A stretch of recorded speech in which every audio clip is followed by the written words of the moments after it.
Thank you very much, Luca, and thank you, ladies and gentlemen, for making the time to be here today. I have prepared a set of slides that I want to share with you.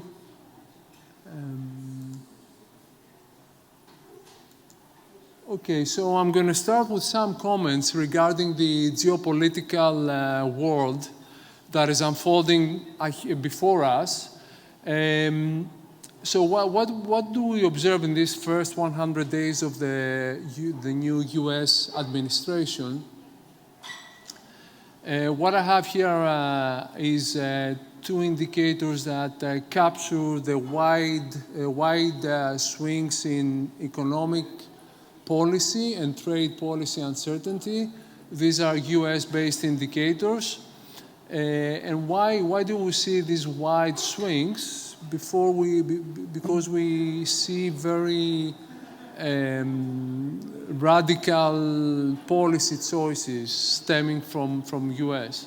So you see these two indicators, they obviously over time, they go up and down, but in the last couple of months, we see they both shoot up towards new levels that we haven't experienced before, with the exception of the COVID-19 pandemic. So we live now in the world of radical uncertainty, I would argue, uncertainty that is very difficult to measure. And when something is difficult to measure, it's also difficult to respond to. Now, I'm going to attempt to offer a rationalization, a rational interpretation of what the new trade policy of the US is about.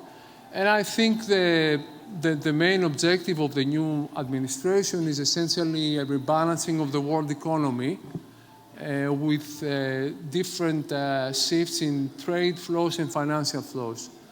What is obvious to me is that the US wants to decouple from China, and wants to decouple because of the very big financial dependency the Chinese state holds a vast amount of dollar assets, but also the dependency in critical raw materials.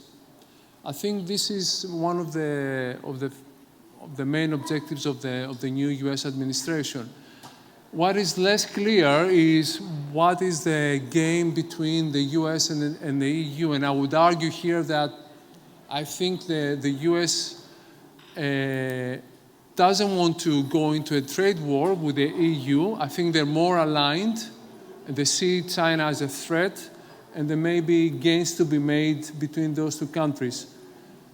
So, we can start thinking about scenario, what can happen in the next 90 days or after the next 90 days when President Trump will unfold its new plan, its new master plan. Perhaps we might see a new Plaza Accord. To remind you, the Plaza Accord was a way to devalue a very overvalued US dollar back in 1985. Perhaps we are seeing this as in the back of the mind of President Trump. Although this has to be consistent, at least with what the US is saying about the status of the dollar as a reserve currency.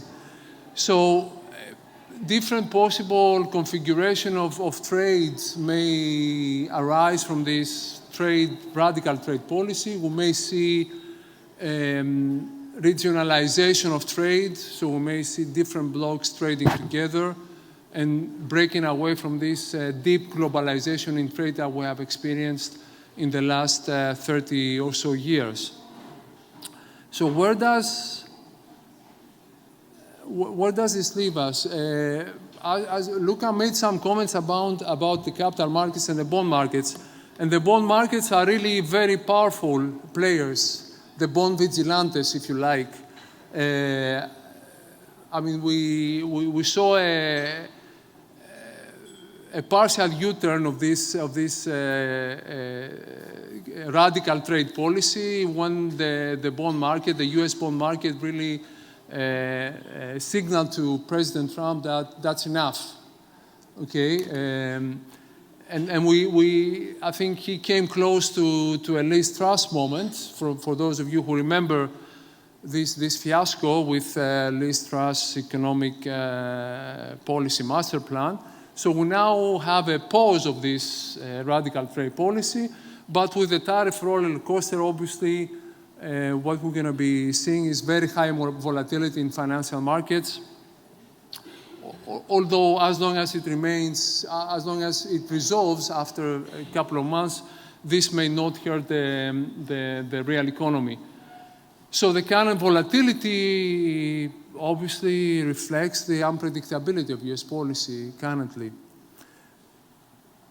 So let me move on to making some comments about Greece. Where does Greece stand in this big geopolitical game? This graph here collects a sample of EU countries. And what I have here is a set of green dots and a set of blue dots. Each dot represents an EU country.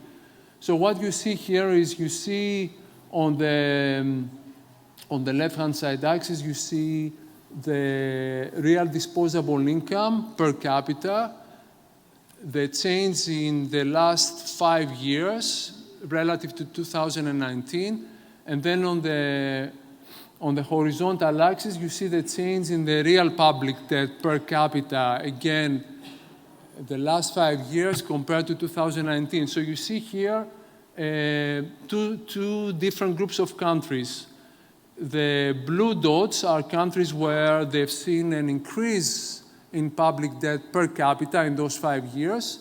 The green dots are the set of countries that have experienced a reduction in the real public debt per capita, alongside with a growth in disposable income. So these five countries, namely Ireland, Cyprus, Netherlands, Greece, and Portugal, belong to this select club.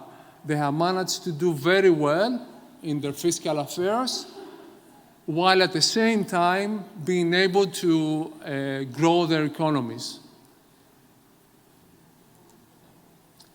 So Greece is now proud of having a very solid track record of fiscal stability and primary surpluses. And this now represents, and at least in our view, a clear break from the imbalances of the past. The stability and predictability should remain the guiding principles of Greek economic policy in the years ahead. These two elements are the necessary conditions for Greece to rebalance its economy away from a consumption-driven model. So the objective of the government is to push Greece towards a more dynamic, more extrovert, more investment-focused economy. The absolute necessary conditions to be able to achieve this is having this stability in economic policy. And so far, they're doing quite well. So this impressive fiscal performance, the underlying causes of this fiscal performance is essentially the political willingness and commitment to remain on the path of fiscal discipline. In case you have not noticed in the news, Greece has overshot the target in 2024. The primary surplus target was 2.5%. The official figure is 4.8% of GDP. And now Greece has, for the first time in many years, an outright overall positive balance. So these are impressive numbers. The commitment of the government seems to be well-rooted, and we think that this is going to continue in the next years. Now, on top of that, Greece benefits, and perhaps it's something you already know of, Greece benefits from a very favorable investor composition of its debt portfolio. So 70% of the debt portfolio belongs to the official sector, 30% is held by the market. And this to a great extent creates this predictability of the path of public debt.